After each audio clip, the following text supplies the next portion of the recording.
أعوذ بالله من الشيطان الرجيم. بسم الله الرحمن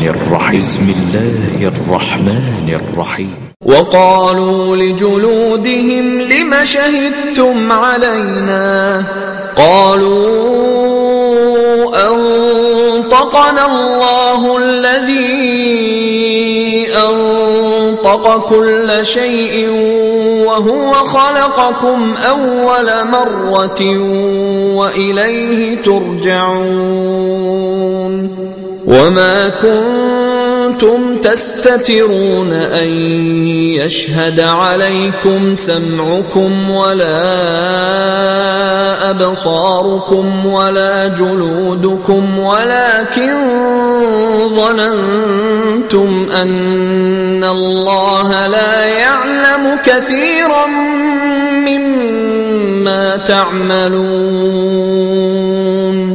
وذلكم ظنكم الذي ظننتم بربكم أرداكم فأصبحتم من الخاسرين فإن يصبروا فالنار مثوى لهم وإن يستعتبوا فما هم من المعتبين وقيضنا لهم قرناء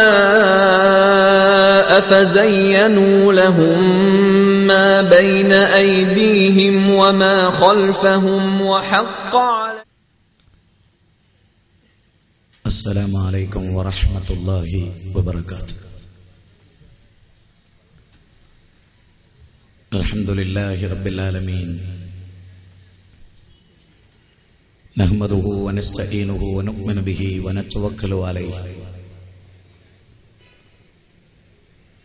ونعوذ بالله من شرور أنفسنا ومن سيئات أعمالنا من يهده الله فلا مضل له ومن يضلل فلا هادي له أشهد أن لا إله إلا الله وحده لا شريك له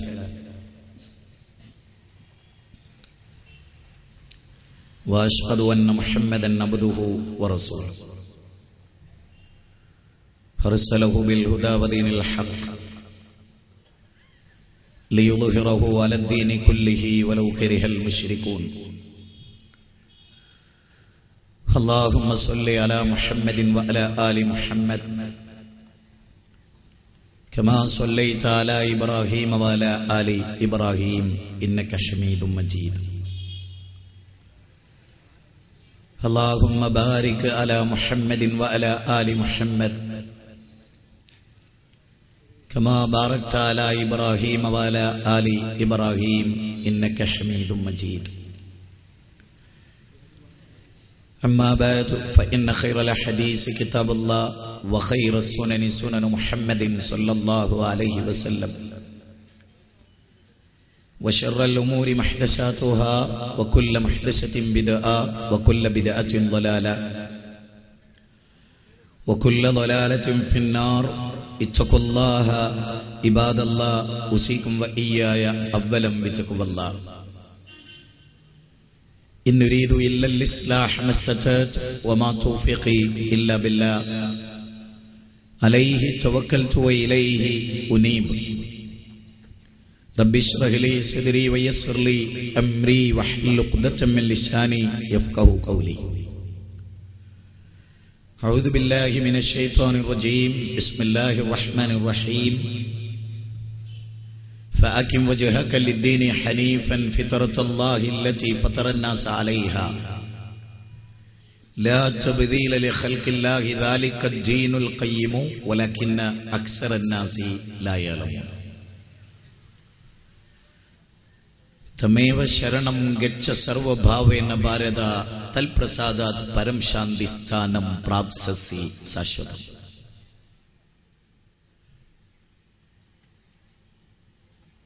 വേദിയിലെ ആദരണീയനായ അധ്യക്ഷൻ, കോൺഗ്രസിന്റെ ബഹുമാന്യനായ ശ്രീ ശ്രീധരേട്ടൻ, പെരിങ്ങോട്ടുകുരിശിയിലെ എന്റെ പ്രിയങ്കരരായ സഹോദരന്മാരെ, സഹോദരികളെ, ധന്യമായ ഒരു സായം സന്ധ്യയിൽ അതീവ ഗഹനമായ ഒരു വിഷയത്തെ വളരെ അവധാനതയോടെ ശാന്തമായ ഈ ഒരു അന്തരീക്ഷത്തിൽ അവതരിപ്പിക്കുക എന്നുള്ളതാണ് എന്നിൽ അർപ്പിതമായിട്ടുള്ള ഉത്തരവാദിത്വം. റോട്ടിൽ നിൽക്കുന്ന നിങ്ങളും ഈ സദസ്സിലെ കസേരയിൽ വന്നിരുന്ന ആളുകളും എല്ലാം ഈ പ്രോഗ്രാമിലെ പങ്കാളികളാണ്. നിങ്ങൾ ഈ സദസ്സിലേക്ക് വന്നാൽ നിങ്ങൾക്ക് ഇട്ടുതരാൻ കസേര ഇവിടെയുണ്ട്. ജാതി മത വർഗവർണ്ണങ്ങൾക്കതീതമായി മനുഷ്യരെ സ്നേഹിക്കാൻ പഠിപ്പിച്ച മൂല്യങ്ങളുള്ള ഒരാദർശ പ്രബോധനത്തിന്റെ സംരംഭവേദിയിലാണ്, അല്ലെങ്കിൽ സദസ്സിലാണ് നിങ്ങളൊക്കെ ഉള്ളത്. എല്ലാവരും ഒന്നിച്ചിരിക്കുക, എല്ലാവരും ഒന്നിച്ച് ചർച്ച ചെയ്യുക, എല്ലാവരും ഉറക്കെ ആലോചിക്കുക. കഴിഞ്ഞ ഇന്നലകളിൽ നിന്ന് നാളെ കരുപ്പിടിപ്പിക്കുന്ന അനുഭവങ്ങളെ നെഞ്ചിലേറ്റേണ്ടവരാണ് ഞാനും നിങ്ങളും. മനോഹരമാണ് നമ്മുടെ ഈ ഭൂമി, അനുഗ്രഹീതമാണ് ഈ ഹരിതാപമായ നമ്മുടെ ഈ ഭൂമി. മനുഷ്യർ തമ്മിൽ തല്ലുകയും മനുഷ്യർ കഴുത്തറക്കുകയും കണ്ടുകൂടായ്മകൾ, അസ്പർശ്യതകൾ, ജാതിയുടെയും മതത്തിന്റെയും മതിൽക്കെട്ടുകൾ എല്ലാം മനുഷ്യനെ ഏറെ അകറ്റിയിട്ടുണ്ട്. നല്ല ഒരു വിഷയമാണ് എനിക്ക് നിങ്ങളോട് സംസാരിക്കാനുള്ളത്. തുടക്കത്തിൽ എനിക്ക് നിങ്ങളോട് പറയാനുള്ളത്, മഹാഭാരത പശ്ചാത്തലവുമായി ബന്ധപ്പെട്ട്, യുദ്ധവുമായി ബന്ധപ്പെട്ട് അർജുനനോട് ശ്രീകൃഷ്ണൻ പറഞ്ഞിട്ടുള്ള ഒരു വാക്ക്, ശ്രുമേ പരം വജ. അർജുന, ഞാൻ പറയുന്നത് നീ ശ്രദ്ധിച്ചു കേൾക്കണം. ശ്രീരാമനെ കാട്ടിൽ പറഞ്ഞയച്ച സമയത്ത് ലക്ഷ്മണന് കോപം വന്നു. ലക്ഷ്മണന് കോപം വന്നപ്പോൾ ശ്രീരാമനൊന്നും പറഞ്ഞില്ല. ചിത്രകൂടത്തിൽ വന്നു. ശ്രീരാമൻ ലക്ഷ്മണനോട് പറഞ്ഞു, വത്സ സൗമിത്രേ കുമാര, നീ കേൾക്കണം മത്സരാദ്യം വെടിഞ്ഞെന്നുടെ വാക്കുകൾ. സുമിത്രയുടെ പുത്ര ലക്ഷ്മണ, അച്ഛനെ കൊല്ലും എന്നൊക്കെ നീ പറഞ്ഞല്ലോ. ഞാൻ പറയുന്നത് മത്സരമില്ലാതെ, വാശിയില്ലാതെ, സൈലന്റായി, വൈലന്റ് അല്ലാതെ നീ ഒന്ന് കേൾക്ക്. എന്നിട്ട് ശ്രീരാമൻ പറഞ്ഞു കൊടുത്തു, സംസാരകാരിണി ആയത് വിദ്യയും സംസാരനാശിനി ആയത് വിദ്യയും. നീ ഇങ്ങനെയൊക്കെ സംസാരിച്ചത് നിന്റെ അറിവില്ലായ്മയല്ല. അറിഞ്ഞിരുന്നുവെങ്കിൽ നീ ഇങ്ങനെ പറയുമായിരുന്നില്ല. ലക്ഷ്മണ, അറിവാണ് ലോകത്തിന്റെ ധനം. അറിവില്ലെങ്കിൽ ലോകത്ത് മനുഷ്യന് നിലനിൽക്കാൻ കഴിയില്ല. നമ്മൾ തമ്മിൽ അറിയാത്തതാണ് നമുക്കിടയിലെ പ്രശ്നം. ബാബരി മസ്ജിദ് ഉണ്ടായത് നമ്മൾ പരസ്പരം അറിയാത്തതുകൊണ്ട്. ആരാണ് പ്രപഞ്ചത്തിന്റെ നാഥൻ? പഠിച്ചിട്ടില്ല നമ്മൾ പലരും. എന്താണ് മതം? പഠിച്ചില്ല എന്നേ ഞാൻ പറയുള്ളൂ. എനിക്കത് ആധികാരികമായി പറയാൻ കഴിയും എന്ന വിശ്വാസത്തിലാണ്. അഹങ്കാരത്തിൻ്റെതല്ല, തികച്ചും വിനയത്തിൻ്റെത് തന്നെ. മതം യഥാർത്ഥത്തിൽ കണിശമായി പഠിച്ചില്ല നമ്മളൊക്കെ. മതമറിയാത്ത മനുഷ്യലോകം എന്ന വിഷയം അവതരിപ്പിക്കുമ്പോൾ ഏതെങ്കിലും ഒരു വിഭാഗത്തെ മാത്രം ഉദ്ദേശിച്ചുകൊണ്ട് സംസാരിക്കാൻ ഞാൻ ഉദ്ദേശിക്കുന്നില്ല. മനുഷ്യരെയെല്ലാം ചുവന്നു നിൽക്കുന്ന ഒരു മഹാ ആദർശത്തെ സംബന്ധിച്ചുള്ള സംസാരമാണ്. നോക്ക്, സത്യമല്ലേ, ഹിന്ദുമതത്തിൽ ജനിച്ച് ബാബു എന്ന് പേരിട്ട് ദമയന്തിയുടെയും ദേവദാസിന്റെയും മകനായി ജനിച്ച് ഹൈന്ദവ വിശ്വാസാചാരങ്ങളെ കണ്ട്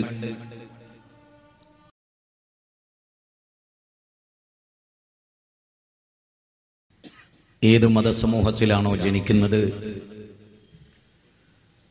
ആ മതത്തിന്റെ ഭാഗമായി ജീവിക്കുകയാണ് നമ്മളിൽ എല്ലാവരും. അത് ശരിയാണോ തെറ്റാണോ എന്ന് പരിശോധിക്കാൻ പലപ്പോഴും നമുക്ക് ആർക്കും സാധിച്ചിട്ടില്ല. നേരത്തെ ശ്രീധരേട്ടൻ സൂചിപ്പിച്ച ശ്രീനാരായണ ഗുരു, ഈയിടെ അദ്ദേഹത്തെ കേരളം ഏറെ ഓർക്കുകയാണ്. ശ്രീനാരായണ ഗുരു വക്കം അബ്ദുൽ ഖാദർ മൗലവിയുടെ സുഹൃത്തായിരുന്നു. ഒരു ജാതി, ഒരു മതം, ഒരു ദൈവം എന്ന് ശ്രീനാരായണ ഗുരു പറയുന്നത് വക്കം അബ്ദുൽ ഖാദർ മൗലവിയുടെ പ്രസംഗം കേട്ടിട്ടുണ്ട്. വക്കം അബ്ദുൽ ഖാദർ മൗലവിയുടെ പ്രസംഗം കേൾക്കാറുണ്ടായിരുന്നു ശ്രീനാരായണ ഗുരു. സ്നേഹിച്ചിരുന്നു അവർ തമ്മിൽ. എന്റെ മതമാണ് ശരിയെന്ന് വിശ്വസിക്കാൻ എനിക്ക് സ്വാതന്ത്ര്യമുണ്ട്, എന്റെ മതം മാത്രമാണ് ശരി എന്നും എനിക്ക് വിശ്വസിക്കാം. പക്ഷേ അന്യന്റെ മതവും അവന്റെ വിശ്വാസവും ലോകത്ത് നിലനിൽക്കരുത് എന്ന് ഞാൻ എന്ന് തീരുമാനിക്കുന്നുവോ അന്ന് ഞാൻ ഒരു തീവ്രവാദിയാവും.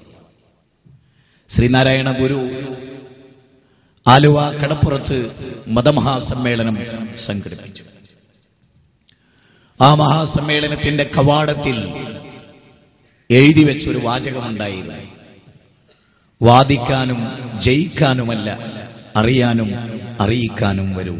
മനോഹരമാണ് ആ വാക്കുകൾ. ഒന്നുകൂടെ ശ്രദ്ധിച്ചു നോക്ക്. വാദിക്കാനല്ല, ജയിക്കാനല്ല, അറിയാനും അറിയിക്കാനും. അപാരമാണ് ആ വാക്കുകൾ. ഒന്നുകൂടെ പറയാം.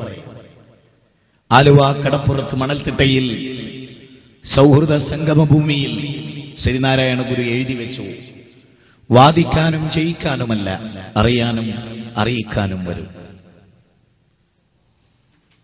പെരിങ്ങോട്ട് കുരിശിയിലെ പ്രിയങ്കരായ സഹോദരങ്ങളോട് എനിക്കും പറയാനുള്ളത് ആ വാചകമാണ്. വാദിക്കാനല്ല, ജയിക്കാനല്ല, പക്ഷെ അറിയണം. നിങ്ങൾ അറിയേണ്ട ചിലതുണ്ട്. നിങ്ങൾ അറിയിക്കേണ്ട ബാധ്യത ഞങ്ങൾക്കുണ്ട്.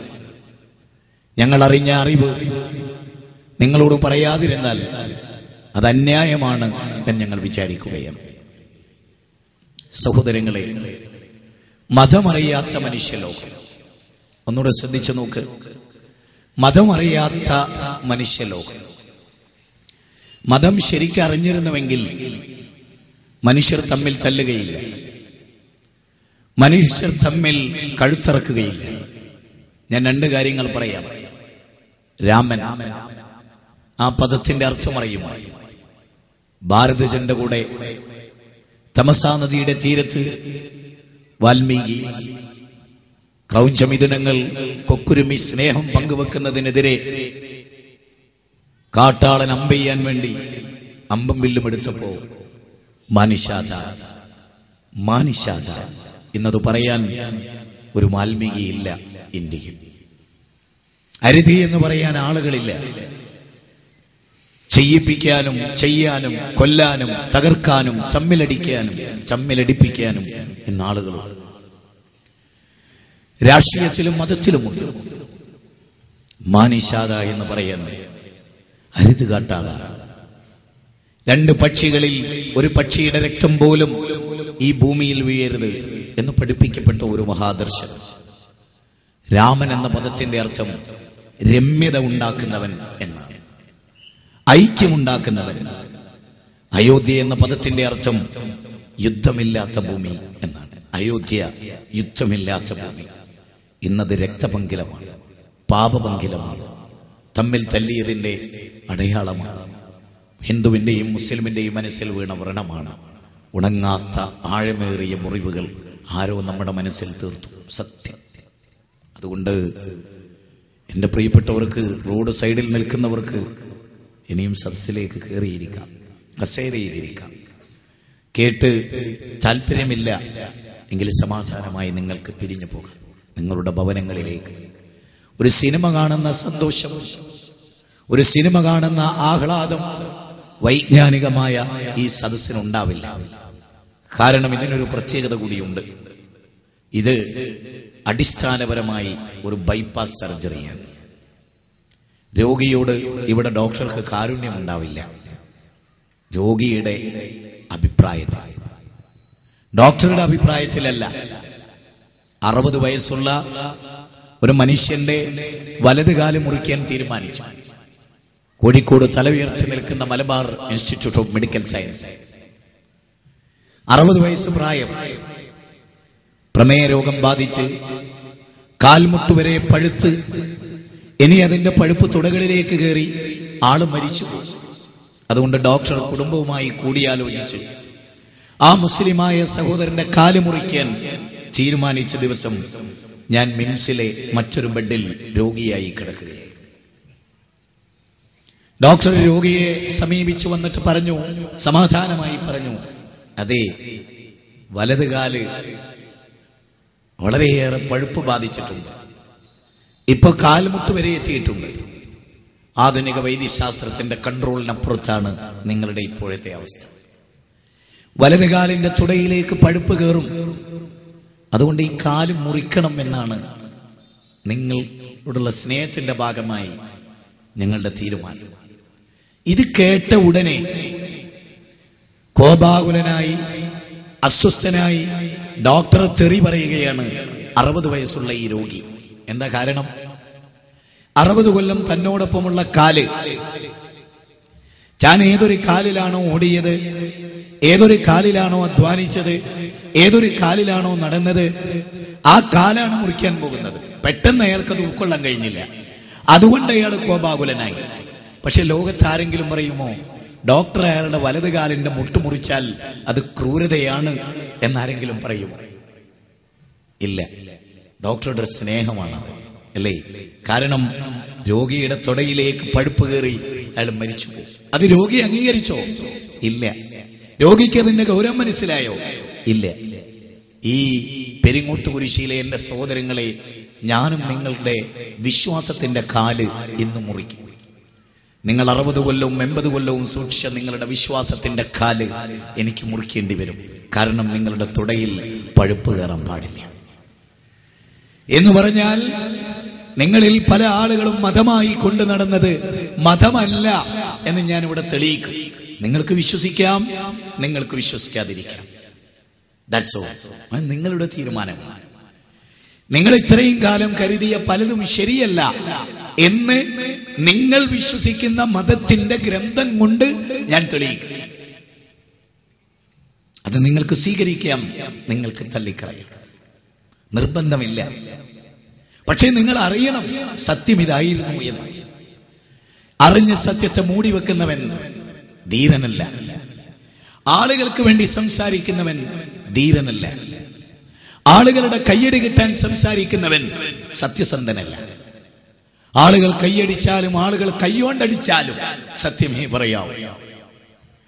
ആളുകൾ കൈയടിച്ചാലും ആളുകൾ കൈകൊണ്ടടിച്ചാലും സത്യമേ പറയാവൂ.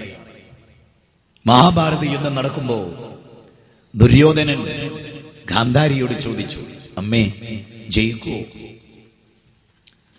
അമ്മേ മോനെ നീ ജയിക്കുമെന്ന് അമ്മ പറഞ്ഞില്ല. അമ്മ ഇങ്ങനെ പറഞ്ഞു, യഥോ ധർമ്മസ്തോ ജയ, യഥോ ധർമ്മസ്തോ ജയ. എവിടെ ധർമ്മമുണ്ടോ അവിടെ വിജയിക്കും മോനെ. അങ്ങനെ പറയാൻ ഇന്ന് ഹൈന്ദവർക്ക് സാധിക്കും, മുസ്ലിങ്ങൾക്ക് സാധിക്കും, ക്രിസ്ത്യാനികൾക്ക് സാധിക്കും. നമ്മുടെ കേരളത്തിന്റെ ഹൈക്കോടതിയുടെ ആർച്ചിൽ മനോഹരമായൊരു വാക്കുണ്ട്, സത്യമേവ ജയതേ, സത്യമേവ ജയതേ. സത്യമേ ജയിക്കുള്ളൂ, സത്യമേ ജയിക്കാൻ പാടുള്ളൂ. അസത്യം പരാജയപ്പെടണം. വഖുൽ ജാഅൽ ഹഖ്ഖു വസാഖൽ ബാത്തിലു ഇന്നൽ ബാത്തില കാന സഊക. വിശുദ്ധ ഖുർആൻ 17-ാം അധ്യായം 81, 82, 83 വചനങ്ങൾ 85 വരെ വായിച്ചോളൂ. സത്യം വന്നു, അസത്യം പരാജയപ്പെട്ടു. അസത്യം പരാജയപ്പെടേണ്ടത് സത്യം. അസത്യം എവിടെയായാലും, ആരുടെ കൂടെയായാലും, അസത്യം ആരുടെ കൂടെയായാലും ആ വിഭാഗം പരാജയപ്പെടണം. അവരാര് എന്നതല്ല പ്രശ്നം. അവരാര്, ഏത് ദേശക്കാർ, ഏത് രാജ്യക്കാർ, ഏത് ഗോത്രക്കാർ എന്നതിവിടെ പ്രശ്നമല്ല. ചാതുർവർണ്ണയം മായാസൃഷ്ടം ഗുണകർമ്മ വിഭാഗശേ ശ്രീമദ് ഭഗവത്ഗീതയിൽ ഒരു കാലഘട്ടത്തിൽ കടത്തിക്കൂട്ടിയ വചനങ്ങളിൽ ഒന്ന്.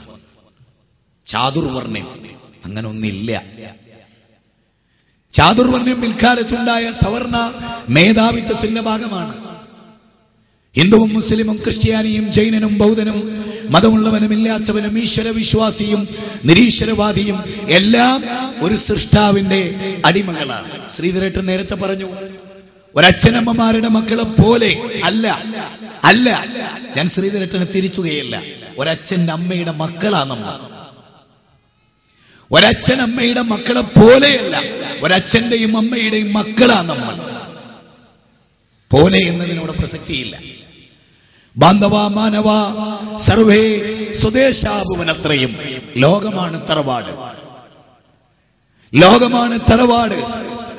വസുദൈവ കുടുംബകം.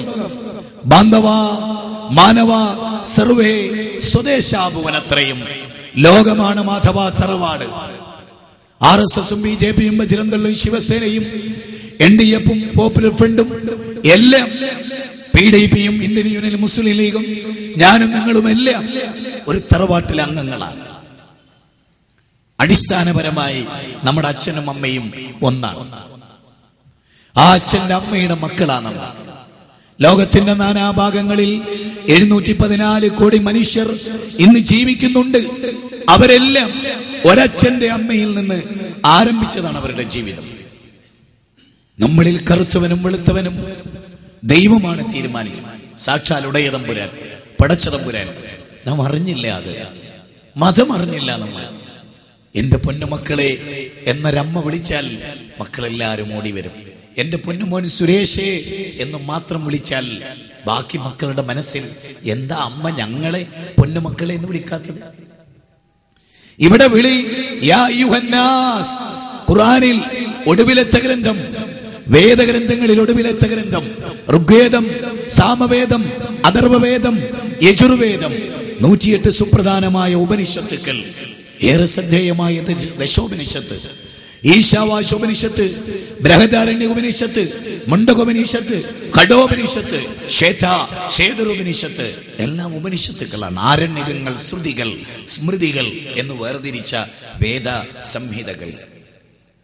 ഓൾഡ് ടെസ്റ്റ്മെന്റും ന്യൂ ടെസ്റ്റ്മെന്റും, പഴയ നിയമങ്ങളും പുതിയ നിയമവും, സെന്നവസ്തും തൽമൂദും, ഈ വേദങ്ങളെല്ലാം അവതരിച്ചതിന് ശേഷം അതിനെയെല്ലാം പ്രൊട്ടക്ട് ചെയ്തുകൊണ്ട് ഒടുവിലൊരു ഗ്രന്ഥം അവതരിച്ചു. അതും അറിഞ്ഞില്ല നമ്മൾ. ദൈവം തമ്പുരാൻ ഓരോ കാലക്കാരിൽ ആ കാലക്കാരൻ നന്മയിലേക്ക് നയിക്കാൻ വേദഗ്രന്ഥങ്ങൾ അയച്ചു, ഋഷീശ്വരന്മാരെ അയച്ചു, മാമുനിവര്യന്മാരെ അയച്ചു, സത്യത്തിന്റെ വക്താക്കളെ ലോകത്തേക്ക് അയച്ചു. അവരെ ജനം അംഗീകരിച്ചു ഒരു പരിധി വരെ, ബാക്കിയുള്ളവർ തള്ളിക്കളഞ്ഞു. ശ്രീമദ് ഭഗവത്ഗീത 18 അധ്യായമാണ് അല്ലേ? മഹാഭാരതത്തിലെ ഭീഷ്മപർവം മുതൽ ആരംഭിച്ച് അഥവാ 25-ാം അധ്യായം മുതൽ 42 വരെ നീണ്ടുകിടക്കുന്ന 18 അധ്യായമുള്ള ശ്രീമദ് ഭഗവത്ഗീത. ഭഗവത്ഗീതയുടെ 4-ാം അധ്യായം 7-8 ശ്ലോകങ്ങളിൽ പറഞ്ഞു, യഥാ യഥാ ഹി ധർമ്മസ്യ ഗ്ലാനിർഭവതി ഭാരത അപിച്ഛാനമധർമ്മസ്യം തദാത്മാനം സൃജാമ്യഹം പരിത്രാണായ സാധൂനാം വിനാശായ ച ദുഷ്കൃതാം ധർമ്മസംസ്ഥാപനാർത്ഥായ സംഭവാമി യുഗേ യുഗേ. ധർമ്മത്തിന് ചൊതി സംഭവിക്കുമ്പോ, അധർമ്മം കൊടികുത്തിവായുമ്പോ, ധർമ്മത്തിന്റെ സംസ്ഥാപനത്തിന് വേണ്ടി യുഗങ്ങൾ തോറും അർജുന ഞാൻ അവതരിക്കുമെന്ന്. ഇസ്ലാമിന് അതിനോട് ചെറിയൊരു വിയോജിപ്പുണ്ട്. എന്തിനോട്? ധർമാധർമ്മവുമായി ബന്ധപ്പെട്ട കാര്യത്തിലല്ല, മറിച്ച് ദൈവം മനുഷ്യനായി ഭൂമിയിൽ അവതരിക്കുമെന്നതിനോട് ഇസ്ലാമിന് വിയോജിപ്പുണ്ട്. ഇസ്ലാം പറയുന്നത് മനുഷ്യർക്കിടയിൽ നിന്ന് അവർക്ക് പരിചയമുള്ള സ്വാത്വികനായ ഒരു മനുഷ്യനെ അവർക്ക് മാതൃകയായി തിരഞ്ഞെടുക്കുന്നു എന്നതാണ്.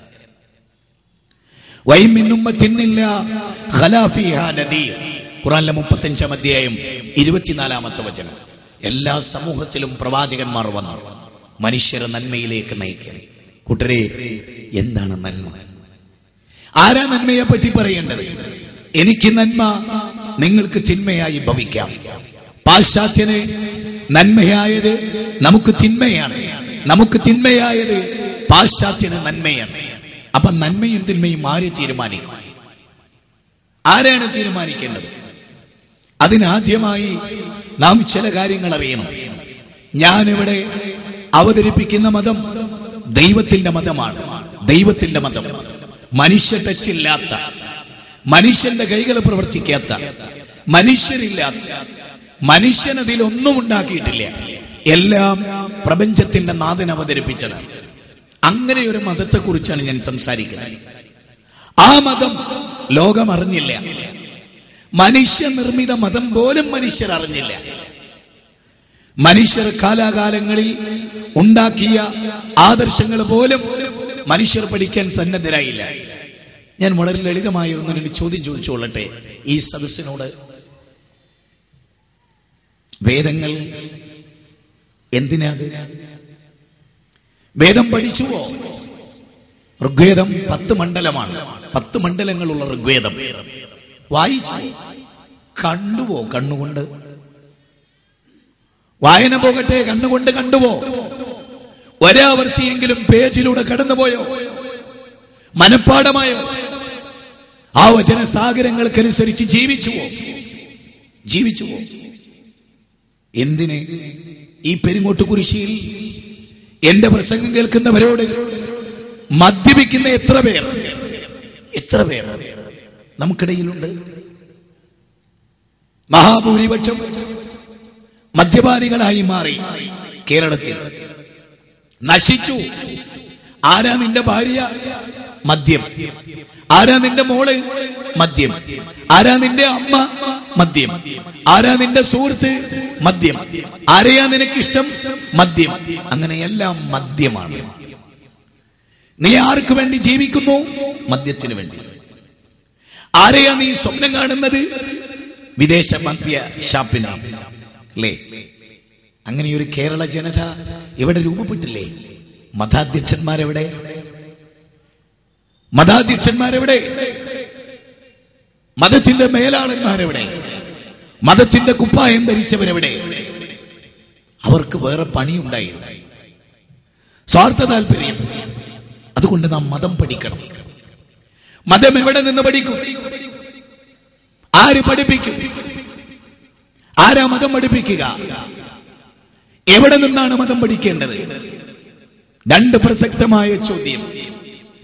മതം പഠിക്കേണ്ടത് തെരുവെന്നല്ല. ഇന്നത്തെ മത സമൂഹം കാണിക്കുന്നത് മതമല്ല. ഞാൻ അനവധി തെളിവുകൾ പറയും. നിങ്ങൾക്ക് സ്വീകരിക്കാം, നിങ്ങൾക്ക് തള്ളിക്കളയാം. നിർബന്ധമില്ല. പക്ഷെ സത്യമേത്? അത് പരിശോധിക്കപ്പെടണം. അടിച്ചേൽപ്പിക്കേണ്ട ബാധ്യത ഇവിടെ ഇല്ല ആർക്കും. മാധവ, സുരേന്ദ്ര, ദേവ, കല്യാണി ഇതാ ഉണ്ട്, ഇങ്ങനെയുണ്ട്, പരിശോധിക്കാൻ നീ ബാധ്യസ്ഥയാണ്, നീ ബാധ്യസ്ഥനാണ്. That's all. മതം മതഗ്രന്ഥത്തിൽ നിന്ന് പഠിക്കണം. RSS നോക്കിയല്ല, ബജ്രംദളിനെ നോക്കിയല്ല, ശിവസേന നോക്കിയല്ല, SNDP നോക്കിയല്ല മതം പഠിക്കേണ്ടത്. അല്ല, മുസ്ലിമിലെ അവാന്തര വിഭാഗങ്ങളെ, അവരുടെ പ്രവർത്തനങ്ങളെ നോക്കിയല്ല മതം പഠിക്കേണ്ടത്. ഇസ്ലാമിന് കണിശമായ ഒരു വേദഗ്രന്ഥമുണ്ട്, ദ ഹോളി ഖുർആൻ. അതിന്റെ വ്യാഖ്യാനമായ പ്രവാചകന്റെ ജീവിതം. ഇത് രണ്ടും കണ്ട, പഠിച്ച, കേട്ട, ഉൾക്കൊണ്ട പ്രവാചകന്റെ സഖാക്കൾ, അനുചരന്മാർ, അറബിയിൽ അവരെ സ്വഹാബികൾ എന്ന് പറയുന്നു. അവരെ നോക്കിയിട്ടാണ് മതം പഠിക്കേണ്ടത്. ഇവിടുത്തെ മുസ്ലിങ്ങളുടെ വ്യത്യസ്ത സംഘടന കണ്ടിട്ടല്ല നിങ്ങൾ മതം പഠിക്കേണ്ടത്. മതം മതഗ്രന്ഥങ്ങളിൽ നിന്നാണ് പഠിക്കേണ്ടത്, മതപ്രവാചകന്മാരിൽ നിന്നാണ് പഠിക്കേണ്ടത്. മുഹമ്മദ് നബിയെ പഠിക്കേണ്ടത് വിമർശകന്മാരുടെ ഗ്രന്ഥത്തിൽ നിന്നല്ല, മുഹമ്മദ് നബി സല്ലല്ലാഹു അലൈഹി വസല്ലമയുടെ വചനങ്ങളിൽ നിന്നാണ്, വിശുദ്ധ ഖുർആനിൽ നിന്നാണ്, അദ്ദേഹത്തിന്റെ അനുചരന്മാരിൽ നിന്നാണ്, അദ്ദേഹത്തിന്റെ സമകാലികരിൽ നിന്നാണ്. അങ്ങനെ നമ്മൾ തയ്യാറായാൽ വിസ്മയം കൂറിപ്പോയി, അത്ഭുതം തോന്നും, ആശ്ചര്യം തോന്നും. അതുകൊണ്ട് വേദഗ്രന്ഥങ്ങൾ മനുഷ്യരെ ക്ഷണിച്ചത് നന്മയിലേക്ക്. പക്ഷേ വേദം മനുഷ്യരുടെ കൈകടത്തലുകൾക്ക് വിധേയമായി. മനുഷ്യന്റെ കൈകടത്തലുകൾ പല വചനങ്ങളും മനുഷ്യർ തിരുത്തി കുറിച്ചു, കൂട്ടിച്ചേർത്തു, വെട്ടിച്ചുരുക്കി. ഒരു കശാപ്പുകാരന്റെ പണി മതാധ്യക്ഷന്മാർ ചെയ്തു. ഒന്നുകൂടെ കൃത്യമായി പറഞ്ഞാൽ മതപുരോഹിതന്മാർ മതത്തിന്റെ മേലങ്കി അണിഞ്ഞ് ഞങ്ങളാകുന്ന മതം നയിക്കേണ്ടവരെന്ന് പറഞ്ഞ് പാവപ്പെട്ട മനുഷ്യരെ ചൂഷണം ചെയ്ത് ജീവിച്ച ഇത്തിക്കണ്ണികൾ. അവരെ തിരിച്ചറിയാൻ ഈ സമുദായത്തിന് കഴിഞ്ഞില്ല. അതുകൊണ്ടാണ് മതരംഗത്ത് ചൂഷണങ്ങൾ വ്യാപകമായി അരങ്ങേറിയത്. എന്തെല്ലാം ചൂഷണങ്ങൾ, എന്തെല്ലാം കാര്യങ്ങൾ എല്ലാവരും അറിയേണ്ട കാര്യം. ചരിത്രത്തിൽ നിന്നൊരു സംഭവം മാത്രം പറയാം. സതി സമ്പ്രദായം ലോകത്ത് നിലനിന്ന, ഇന്ത്യയിൽ നിലനിന്ന വലിയൊരു ക്രൂരമായ, കിരാതമായ ഒരു സംഭവവും ആചാരവുമായിരുന്നു സതി സമ്പ്രദായം. സതി സമ്പ്രദായം എങ്ങനെ ഉണ്ടായി, ആരുണ്ടാക്കി? അത് മതപുരോഹിതന്മാരും ചില ആളുകളും തമ്മിലുള്ള ഒരു മ്യൂച്വൽ അണ്ടർസ്റ്റാൻഡിംഗ് ആയിരുന്നു. ഞാൻ നിങ്ങൾക്ക് അതിന്റെ വസ്തുത പറയാം. രാജാറാം മോഹൻ റോയ്, അദ്ദേഹത്തിന്റെ ജ്യേഷ്ഠൻ മരിച്ചു. പൊടുന്നനെ അദ്ദേഹത്തിന്റെ ജ്യേഷ്ഠൻ മരിച്ചപ്പോ ജ്യേഷ്ഠന്റെ ഭാര്യ ചിതയിൽ ചാടണമെന്ന ആവശ്യം ഉന്നയിക്കപ്പെട്ടു. രാജാറാം മോഹൻ റോയ് തടഞ്ഞു. ജ്യേഷ്ഠൻ മരിച്ചതിന്റെ പേരിൽ, ഭർത്താവ് മരിച്ചതിന്റെ പേരിൽ നിങ്ങൾ ചിതയിൽ ചാടണമെന്ന നിയമം മാനവികമല്ല, മനുഷ്യത്വപരമല്ല. അതുകൊണ്ട് അരുത്. വില്യം ബെന്റിക് പ്രഭുവിന്റെ ഭരണകാലഘട്ടത്തിൽ സതി സമ്പ്രദായം നിയമം മൂലം നിർത്തലാക്കി. അതിന്റെ പശ്ചാത്തലം, ഭർത്താവ് മരിച്ചാൽ ഭാര്യയ്ക്ക് സ്വത്തവകാശമുണ്ട് എന്ന നിയമമുണ്ടായിരുന്നു മുമ്പ്. അപ്പൊ അവരിങ്ങനെ തീരുമാനിച്ചു, ഭർത്താവ് മരിച്ച ഭാര്യ ജീവിച്ചാൽ ഭർത്താവിന്റെ സ്വത്തിൽ അവൾക്ക് ഓഹരി കിട്ടിയാൽ അത് നമുക്ക് അടിച്ചെടുക്കാൻ കഴിയില്ല. അതുകൊണ്ടൊരു നിയമം ഉണ്ടാക്കണം. അത് മതമാകണം, മതമായി തീരണം. എന്താണ് ആ നിയമം? അവൾ ചിതയിൽ ചാടി മരിക്കുക. അത് വെറുതെ പറഞ്ഞാൽ പോരാ. അതിനവർ ഒരു സംസ്കൃത സൂക്തത്തെ കോട്ടിമാട്ടി